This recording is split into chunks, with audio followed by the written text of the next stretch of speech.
Turn HubSpot signals into timely WhatsApp messages with a pre-approved Eazybe template sent automatically by a workflow.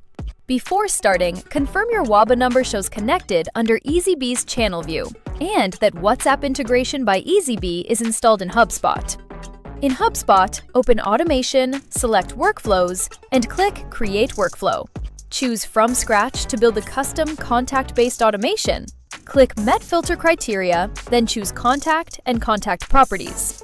Select a property, set its condition and values, click Next, configure Re-enroll if needed, and select Save and Continue. In the Actions panel, select WhatsApp Integration by Eazybe. Under Recipient Phone Number, choose Mobile Phone Number, or WhatsApp Phone Number. Select the WABA user, choose an approved template under Select Template, and click Save. Click Review and Turn On. Confirm the enrollment preferences, sender, and template. Choose Next for validation checks, or skip to turn on. On the final screen, click Turn On Workflow.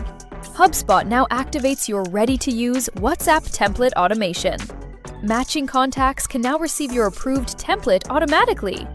Try Eazybe and explore more guides at help.eazybe.com. Need help? Reach out at support@eazybe.com.